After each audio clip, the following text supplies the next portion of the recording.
ॲटोझोमल inheritance. ॲटोझोमल inheritance. तर पहा, आपण आजच्या व्हिडिओमध्ये आपण ॲटोझोमल इनहेरिटन्स विषयी आपण पाहणार आहोत. पहा, ह्युमन सोमॅटिक सेल. आता हे आपण फॉर एक्झाम्पल आपण ह्युमन बिंगचं घेऊया. त्यामध्ये जे सोमॅटिक सेल असते, somatic cell means that is the जी बॉडी स्ट्रक्चर आहे ती बनवते, त्याला काय म्हणतात, सोमॅटिक सेल असं म्हणतात. मग ह्युमन सोमॅटिक सेल कशी असते, डिप्लॉइड असते. पहा, म्हणजे किती ह्युमन बिंगमध्ये किती क्रोमोसोम असतात, 46 क्रोमोसोम्स असतात. पहा, ह्युमन सोमॅटिक सेल कंटेन, आता 46 क्रोमोसोम आहे, म्हणजे याच्यामध्ये 2 आपण डिवायडेशन केलं तर किती पेअर झाल्या, 23 पेअर्स. 23 पेअर्स होतात. पहा, 23 पेअर्स. त्यामध्ये human somatic cell contain 23 pairs of chromosomes.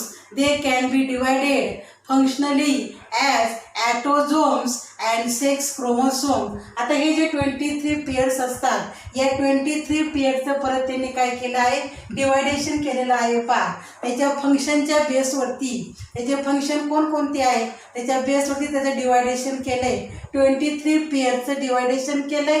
त्यामध्ये एकामध्ये 22 पेअर्स घेतले आणि एकमध्ये किती घेतले, 1 पेअर. एका याच्यामध्ये 22 पेअर आणि एकामध्ये किती घेतले, 1 पेअर. पहा, तर त्यामध्ये ते can be divided functionally as autosomes. आता हे जे आहे 20 पेअर्स याला काय म्हणतात, ॲटोझोम्स असं म्हणतात. पहा, ॲटोझोम्स असं म्हणतात. आणि हे जे 1 पेअर आहे it is called as sex chromosomes. 1 पेअरला काय म्हणतात, सेक्स क्रोमोसोम्स असं म्हणतात. पहा, या 23 पेअरचं त्याने डिवायडेशन केले. त्यामध्ये एक पेअर 22 पेअर घेतली आणि एक सिंगल पेअर. हे जे 22 पेअर्स आहे हे single pair of chromosome is involved in sex determination. आता ही जी सिंगल पेअर आहे याला काय म्हणतात, सेक्स क्रोमोसोम्स असं म्हणतात. मग हे सेक्स क्रोमोसोम कोणते असतात, एक्स आणि वाय. मग हे काय डिटरमाइन करतात, मेल आहे की फिमेल आहे हे डिटरमाइन करण्याचं हे काम करतात. That is a sex chromosome. हे सिंगल पेअर ऑफ क्रोमोसोम, ही जी एक सिंगल पेअर आहे क्रोमोसोमची, हे single pair of chromosome is involved in sex determination and 22 pairs are called as autosomes असं म्हणतात. ही जी सिंगल पेअर आहे त्याला म्हणायचं सेक्स क्रोमोसोम्स अँड जी 22 पेअर्स आहे त्याला काय म्हणतात, ॲटोझोम्स असं म्हणतात. तर अशा या 23 पेअरचं त्यांनी डिवायडेशन केलेलं आहे. डिवायडेशनमध्ये एक पेअर घेतली 22 पेअर्सची आणि एक सिंगल पेअर. हे जे 22 पेअर्स आहे त्याला काय म्हणायचं, ॲटोझोम्स असं म्हणतात. आणि ही जी सिंगल पेअर्स आहे त्याला काय म्हणायचं, सेक्स डिटर्मिनेशन किंवा सेक्स क्रोमोसोम्स असं म्हणतात. हे काय करतात, हे मेल आणि फिमेल काय करतात, डिटरमाइन करण्याचं काम करतात. म्हणजे हे सेक्स क्रोमोसोम कोणते आहेत, एक्स आणि वाय क्रोमोसोम्स आहेत. पहा, next, autosomes control a variety of traits और कॅरेक्टर. आता हे जे ॲटोझोम्स असतात, control a variety of traits other than sex. आता हे जे ॲटोझोम्स असतात हे काय करतात, हे व्हरायटी ऑफ ट्रेड्स और कॅरेक्टर. ते काय करतात, जास्त म्हणजे फक्त सेक्सचं कॅरेक्टर सोडून बाकीचे जे कॅरेक्टर आहे ते कंट्रोल करण्याचं काम कोण करतात, ते ॲटोझोम्स करतात. Autosomes control a variety of traits other than sex. यामध्ये आपण ही सिंगल पेअर घेतली का, यामध्ये नाही. फक्त आपण आता काय बोलतोय, या 22 पेअर्स विषयी आपण बोलतोय. मग यामध्ये फक्त कोणतं कॅरेक्टर येणार नाही, फक्त सेक्सचं कॅरेक्टर येणार नाही. बाकीचे जे कॅरेक्टर असतात, सेक्स सोडून जे कॅरेक्टर असतात ते सगळे कंट्रोल करण्याचं काम कोण करतं, हे ॲटोझोम्स करतात. Atozomes control a variety of traits other than sex, and these traits are called as atozomes linked traits. आणि म्हणून त्याला काय म्हणतात, ॲटोझोम्स लिंक्ड ट्रेड्स असं म्हणतात. ट्रेड्स किंवा त्याला कॅरेक्टर. पहा, तर यामध्ये हे सेक्सचं कॅरेक्टर सोडून जे बाकीचे कॅरेक्टर असतात, अनेक कॅरेक्टर असतात, ते कंट्रोल करण्याचं काम हे ॲटोझोम्स करतात. मग next, transmission of body character other than sex linked traits from parents to the offsprings through autosomes is called as autosomal inheritance. आता आपण यामध्ये ऑटोझोमल इनहेरिटन्सची डेफिनेशन पाहतोय पहा. त्यामध्ये काय सांगितलं डेफिनेशनमध्ये, transmission of body character other than sex linked traits. फक्त कोणती ट्रेड सोडून, फक्त ही वन सिंगल पेअरची ट्रेड सोडून बाकीचे 22 पेअर्स त्याच्यामध्ये येतात.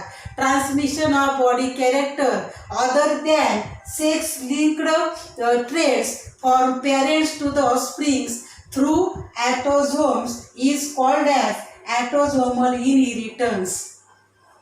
म्हणजे या 22 जे पेअर्स असतात, या 22 पेअर्स कडून जे ट्रान्समिशन होते कॅरेक्टरचं from parent to the offsprings, या 22 पेअर कडून त्याला म्हणजे त्याला म्हणायचं 22 पेअर्स आपण काय म्हणतो, ऑटोझोम्स असं म्हणतो. म्हणजे या ऑटोझोम्स कडून जे कॅरेक्टर ट्रान्समिशन होतात, जे ट्रान्सफर होतात, त्याला म्हणायचं ऑटोझोमल इनहेरिटन्स असं म्हणतात. Transmission of body character other than sex linked genes, फक्त हे सिंगल पेअरचे जी ट्रेड सोडून कशातून, from parents to the offsprings through autosomes is called as autosomal inheritance असं म्हणतात. एवढं लक्षात ठेवा. फक्त यामध्ये 46 क्रोमोसोम असतात.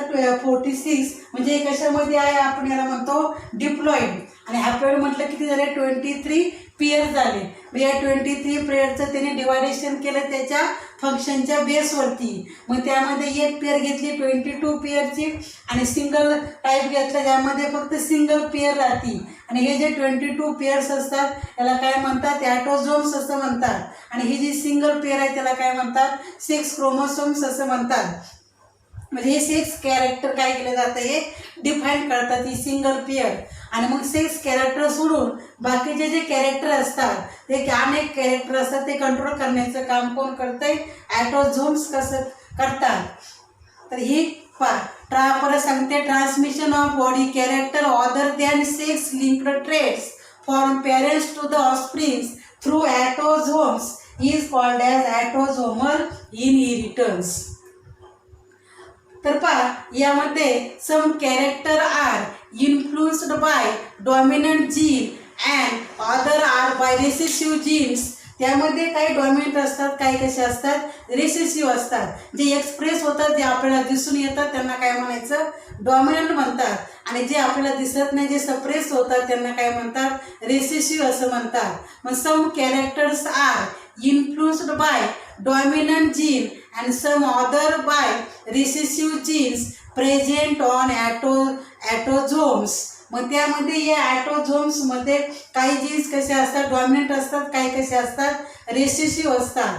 मग त्यामध्ये जे ऑटोझोमल डॉमिनंट ट्रेड्स आहे पहा, लाईक म्हणजे जे डॉमिनंट ट्रेड्स त्यामध्ये शो करतात, त्यामध्ये ऑटोझोमल डॉमिनंट ट्रेड्स लाईक कोणकोणते आहे.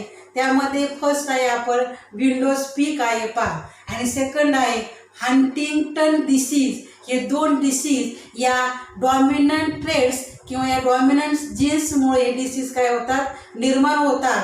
आणि मग रेसेसिव्ह, मग त्यामध्ये autosomes recessive traits like phenylketonuria, नंतर cystic fibrosis and sickle cell anaemia. त्यामध्ये आपण आता पुढे शिकणार आहोत. फिनाइल कीटोनुरिया हा डिसीज आहे पहा. नंतर पुढचा आहे सिस्टिक फायब्रोसिस. त्यामध्ये एक जी समजा आपल्या बॉडीमध्ये त्यामध्ये जी सेल असते, ती सेल काय होते, that is a fibre like असते. आणि तिची जी साईज असते ती काय होते, वाढते. आणि मग that is like a tumours, आणि त्याला काय म्हणायचं, सिस्टिक फायब्रोलिसिस असं म्हणतात. आणि पुढचा डिसीज आहे सिकल सेल ॲनिमिया. त्या सिकल सेल ॲनिमियामध्ये जी RBC जी रेड ब्लड सेल असते ती काय होते, हाफ मून शेपच्या आकाराची होते, त्याला काय म्हणायचं, सिकल सेल ॲनिमिया. तर अशा प्रकारे या ऑटोझोम्समुळं या डॉमिनंट जीन आणि रेसेसिव्ह जीनमुळं डिसीज निर्माण होतात. आता पाहिले आपण त्यामध्ये डॉमिनंट जीन्समुळं निर्माण होणारे डिसीज कोणते पाहिले 2 सांगितले. त्यामध्ये पहिलं कोणतं आहे, विडोस्पीक आहे आणि दुसरा कोणता आहे, हंटिंग्टन डिसीज आहे पहा. आणि रेसेसिव्ह जीन्समुळं त्यामध्ये फिनाईल कीटोनुरिया, नंतर cystic fibrosis and sickle cell anaemia आहे पहा. मग डॉमिनंट जीन्समुळं जे डिसीज निर्माण होतात त्यामध्ये आपण एक पहिला पाहणार आहोत, विडोस्पीक पाहणार आहोत, जो डॉमिनंट जीनमुळे निर्माण होतो. आणि रेसेसिव्ह जीनमुळं होणारा त्यामध्ये फिनाईल कीटोन्युरिया तो आपण पाहणार आहोत. तर आता पाहूया आपण आता फर्स्ट डिसीज.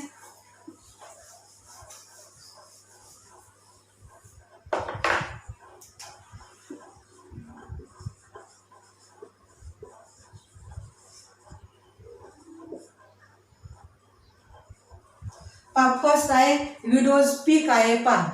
आता विडोस्पीक म्हणजे काय, जर आपण आपल्या फॉर एक्झाम्पल आपण ह्युमन बिंगचं जर एक्झाम्पल घेतलं तर जर आपण आरशामध्ये जर पाहिलं, जे आपले हेअर्स असतात ते आपण असे वरती केले तर त्यामध्ये आपल्याला काय दिसते, एक हेअर लाईन दिसते. आणि जर हेअर लाईन जर आपल्याला अशा आकाराची दिसली व्ही शेप तर त्याला काय म्हणायचं, विडोस्पीक असं म्हणतात. आणि काहीमध्ये कशी दिसते, ती अशी स्ट्रेट दिसते पहा. मग याला म्हणायचं नो विडोस्पीक आणि याला म्हणायचं विडोस्पीक असं म्हणतात पहा. तर हे prominent V shaped hair line on forehead. तर आपल्या कपाळावरती जर आपण थोडे केस असे वरती करून आपल्या जर आपण आरशामध्ये जर पाहिलं तर त्यामध्ये आपल्याला अशी व्ही आकाराची एक हेअर लाईन दिसते आपल्या फोरहेडवरती. and that is called as it described as a विडोस्पीक असं म्हणतात. मग अशी व्ही आकाराची जर हेअर लाईन दिसली तर त्याला काय म्हणतात, विडोस्पीक असं म्हणतात. It is a determined by autosomal dominant gene. हा कशामुळे निर्माण होतो, तर डॉमिनंट जीनमुळं हा विडोस्पीक हा जो डिसीज आहे हा निर्माण होतो पहा. अँड आता widow's peak occurs in homozygous dominant homozygous. आता हा जो विडोस्पीक आहे हा कशामुळं निर्माण होतो पहा. Widow's peak occurs in homozygous dominant. मग होमोझायगस डॉमिनंट म्हटलं का त्यामध्ये आपण कॅपिटल डब्ल्यू आणि कॅपिटल डब्ल्यू घेऊ पाहूया. तर यामध्ये homozygous dominant capital W and heterozygous individual. आणि हेट्रोझायगस म्हटलं का त्यामध्ये कॅपिटल डब्ल्यू आणि small W, that is a heterozygous individual. या 2 इंडिव्हिज्युअलमुळं हा विडोस्पीक हा निर्माण होऊ शकतो पहा. It is widow's peak occurs in homozygous dominant that is a capital W and heterozygous individual capital W small w. याच्यामुळं या जिनोटाईपमुळं हा डिसीज निर्माण होऊ शकतो. मग इंडिव्हिज्युअल विथ होमोझायगस रेसेसिव्ह जिनोटाईप, जर आपण जर रेसेसिव्ह आपण जिनोटाईप घेतले म्हणजे स्मॉल w तर त्यामध्ये individual with homozygous recessive genotype have a single straight hair line that is a no विडोस्पीक. त्यामध्ये जर रेसेसिव्ह आपण जर जिनोटाईप घेतले स्मॉल w तर हे recessive genotype have a straight hair line. त्यामध्ये जी हेअर लाईन आपली फोरहेडवरती आपल्याला दिसते ती कशी असते, स्ट्रेट हेअर लाईन असते. आणि त्यामुळं दॅट इज अ नो विडोस्पीक. त्याला म्हणायचं जर स्ट्रेट हेअर लाईन असेल तर त्याला काय म्हणायचं, नो विडोस्पीक असं म्हणतात. आता त्यांनी सांगितलं हे जे विडोस्पीक आहे किंवा नो विडोस्पीक आहे पण त्यांनी डायग्राममध्ये त्यांनी दाखवलेली आहे. आपल्या टेक्स्टबुकमध्ये डायग्राममध्ये त्यांनी मेन्शन केलेलं आहे पहा, विडोस्पीक अँड नो विडोस्पीक. आता हा विडोस्पीक म्हटलं तर एक विशिष्ट प्रकारचा हा काय डिसीज नाही आहे. तर ज्या लोकांना हे विडोस्पीक असतात त्यामध्ये व्ही शेपड जे हेअरलाईन असतात असं म्हणतात की ते काय असतात, इंटेलिजंट असतात पण ते हुशार असतात. पण असं 100% काही हे खरं नाही आहे. म्हणजे असणं विडोस्पीक असणं किंवा विडोस्पीक नसणं हा काही हे काय म्हणजे तसं काय हा डिसीज नाही आहे. तर अशा प्रकारे हे विडोस्पीक विडोस्पीक म्हणजे फक्त काय असते, आपले फोर हेड आहे. आपण जर आपल्या आरशामध्ये पाहिलं तर आपल्याला हे जे फोर हेड आहे त्याच्यावरती आपल्या व्ही शेपची जी हेअरलाईन दिसते त्याला म्हणायचं विडोस्पीक असं म्हणतात. आणि स्ट्रेट जर हेअरलाईन असेल तर त्याला म्हणायचं नो विडोस्पीक असं म्हणतात. आणि हे जे विडोस्पीक आहे हे कशामुळे निर्माण होतो तर ॲटोझोमल डॉमिनंट जीनमुळं हे विडोस्पीक निर्माण होतात पहा. मग त्यामध्ये ॲटोझोमल डॉमिनंट जीन असेल, नंतर त्यामध्ये होमोझायगस डॉमिनंट आणि हेट्रोझायगस इंडिव्हिज्युअल म्हणजे जिनोटाईप असेल त्यामुळे हे विडोस्पीक निर्माण होतात पहा. आणि जर रिसेसिव्ह जिनोटाईप घेतले तर त्यामध्ये आपल्याला नो विडोस्पीक दिसून येतं पहा. त्यामध्ये आपली जी हेअरलाईन असते ती कशी असते, स्ट्रेट हेअरलाईन असते पहा. तर अशा प्रकारे फर्स्ट आहे पहा, त्यामध्ये विडोस्पीक आपण पाहिलं. आता आपण सेकंड पाहूया.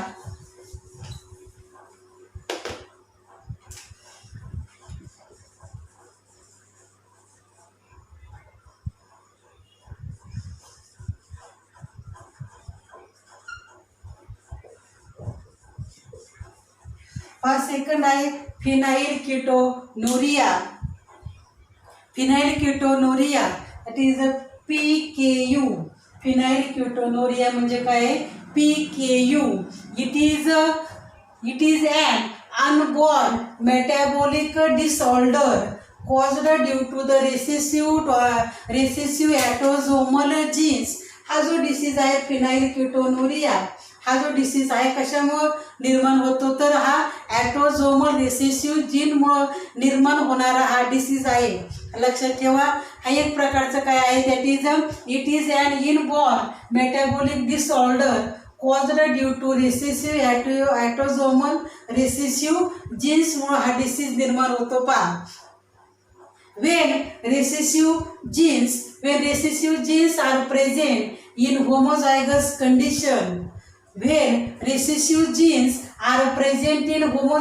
condition, that is phenylalanine hydroxylase enzyme is not produced. जर या रेसेसिव्ह जीनमुळं जर आपल्याला हे फिनाइल कीटोनुरिया हा जर डिसीज निर्माण झाला तर त्यामध्ये आपल्या बॉडीमध्ये phenylalanine hydroxylase enzyme is not produce. त्यामुळे ही एन्झाईम आहे ती बॉडीमध्ये काय होत नाही, प्रोड्यूस होत नाही. कशामुळं तर ड्यू टू द ॲटोझोमल रेसेसिव्ह जीनमुळं हे जे एन्झाईम आहे हे एन्झाईम प्रोड्यूस होत नाही. तर एन्झाईमचं नाव काय आहे, phenylalanine hydroxylase enzyme is not produce and this enzyme is essential for conversion of amino acid that is phenylalanine. हे अॅमिनो ॲसिड आहे पहा, फिनाइल ॲलेनाइन अॅमिनो ॲसिड आहे. आणि हे जे अॅमिनो ॲसिड आहे याचं कन्व्हर्जन टायरोसाईनमध्ये केलं जातं पहा. त्यामध्ये this enzyme is essential for conversion of amino acid that is phenylalanine into tyrosine. हे जे एन्झाईम आहे ही एन्झाईम काय करतं, जे फिनाइल ॲलेनाइन आहे त्याचं रूपांतर कशामध्ये करतं, टायरोसाईनमध्ये करण्याचं काम करतो. आणि ड्यू टू द हा जो डिसीज झाला फिनाइल कीटोनुरिया, तर due to the absence of the enzyme ही एन्झाईम काय होत नाही, प्रोड्यूस होत नाही. आणि एन्झाईम प्रोड्यूस नसल्यामुळं त्यामध्ये जे फिनाइल ॲलेनाइन आहे त्याचं रूपांतर टायरोसिनमध्ये काय होत नाही. Due to the absence of this enzyme phenylalanine is not converted into tyrosine. आणि म्हणून त्यामध्ये हा फिनाइल कीटोनुरिया झाल्यामुळं त्यामध्ये enzyme due to the absence of enzyme produce नाही झाल्यामुळं काय होतंय, ते फिनाइल ॲलेनाइन आहे त्याचं रूपांतर टायरोसाईनमध्ये होत नाही. आणि मग हे जे आहे phenyl ॲलेनाइन and his derivative is accumulated in blood आणि मग हे जे आहे फिनाइल ॲलेनाइन हे काय होते, ब्लडमध्ये काय होतं, मिक्स होते. अँड सेरिब्रोस्पायनल फ्लूइड म्हणजे CSF सेरेब्रोस्पायनल फ्लूइड म्हणजे आपल्या ब्रेनमध्ये असताना हे जे फ्लूड आहे त्यामध्ये हे काय होते मिक्स होते पहा. And that is phenylalanine are accumulated in blood and cerebrospinal fluid यामध्ये काय होते ते जमा होतं म्हणजे मिक्स होतंय. आणि मग हे मिक्स झाल्यामुळं ब्लडमध्ये मिक्स झाल्यामुळं it affects development of brain and causes mental retardation. आणि त्यामुळं आपल्या मेंदूवरती काय होतो परिणाम होतो म्हणजे आपला मेंदू जास्त चालत नाही त्याला म्हणतात. त्यामुळं हे जे फिनाइलॅलेनाइन आहे ते ब्लडमध्ये मिक्स झाल्यामुळं मेंटल रिटार्डेशन हा प्रॉब्लेम निर्माण होतो. अँड एक्सेस फिनाइलॅलेनाइन आणि जे जास्त झालेले फिनाइलॅलेनाइन आहे इज एक्सक्रीटेड इन युरिन. आणि मग ते काय होतंय युरिन मार्फत जास्त झालेलं आहे बॉडीमध्ये ते काय होते युरिन मार्फत काय होतं निघून जातं. आणि this disease is called as phenylketonuria. आणि म्हणून या डिसीजला काय म्हणतात फिनाईल कीटोनुरिया असं म्हणतात. म्हणजे आपल्या शरीराला जे नायट्रोजिनियस कंपाऊंड असतात ते आपल्याला म्हणजे शक्यतो लागत नाही आणि मग ते नायट्रोजिनियस कंपाऊंड बाहेर टाकले जातात. फॉर एक्झाम्पल जर युरिन घेतलं that is a nitrogenous compound आहे. आणि मग हे सुद्धा काय आहे नायट्रोजिनियस कंपाऊंड आपल्या शरीराला नको असतात आणि मग त्यामुळं ते बाहेर टाकले जातात. आणि हा जो डिसीज आहे त्याला काय म्हणतात फिनाईल कीटोनुरिया असं म्हणतात. लक्षात ठेवा हा डिसीज निर्माण झाल्यामुळं जे एन्झाईम आहे पहा एन्झाईमचं नाव काय सांगितलं फिनाइलॅलेनाइन हायड्रोझायलेस एन्झाईम आहे. आणि हा डिसीज निर्माण झाल्यामुळं हा डिसीज कशामुळे निर्माण होतो ॲटोझोमल रिसेसिव्ह जीनमुळं हा डिसीज निर्माण होतो. आणि हा डिसीज निर्माण झाल्यावर हे जे एन्झाईम आहे फिनाइलॅलेनाइन हायड्रोझायलेस नावाचं एन्झाईम आहे आणि ते एन्झाईम काय होत नाही प्रोड्यूस होत नाही. आणि मग हे एन्झाईमचं काम काय आहे फिनाइलॅलेनाइनचं रूपांतर कशामध्ये करायचं आहे टायरोसिनमध्ये केलं जातं. आणि मग त्याचं कन्व्हर्जन या एन्झाईम नसल्यामुळं त्याचं कन्व्हर्जन होत नाही. आणि मग हे जे फिनाइलॅलेनाइन आहे ते काय होते ब्लडमध्ये किंवा सेरिब्रोस्पायनल फ्लूइड जे ICSF त्यामध्ये काय होते मिक्स होतं. आणि त्यामुळं ह्या development of brain and mental retardation हा प्रॉब्लेम निर्माण होतो. आणि मग त्यामध्ये जे एक्सेस फिनाइलॅलेनाइन आहे इज एक्सक्रीटेड इन युरिन. आणि मग जे जास्त झालेले जे फिनाइलॅलेनाइन आहे ते काय होतं युरिन मार्फत काय केलं जातं बाहेर टाकलं जातं. आणि म्हणून हा जो डिसीज आहे this disease is called as phenylketonuria असं म्हणतात. आणि या डिसीजला काय म्हणतात फिनाईल कीटोनुरिया असं म्हणतात PKU. तर अशा प्रकारे आपण त्यामध्ये ॲटोझोमल इनहेरिटन्स म्हणजे काय आणि त्यामध्ये आपण हे 2 डिसीज पाहिले. जो एक पहिला विडोस्पिक हा डॉमिनंट जीनमुळे निर्माण होतो. कोणत्या ॲटोझोमल डॉमिनंट जीनमुळे निर्माण होणारा विडोस्पिक आहे. आणि आता पहिला आपण फिनाईल कीटोनुरिया हा ॲटोझोमल रिसेसिव्ह जीनमुळं निर्माण होणारा हा डिसीज आहे पहा. मग आपण नेक्स्ट व्हिडिओमध्ये आपण सेक्स लिंक्ड इनहेरिटन्स याविषयी पाहणार आहोत पहा. तर धन्यवाद.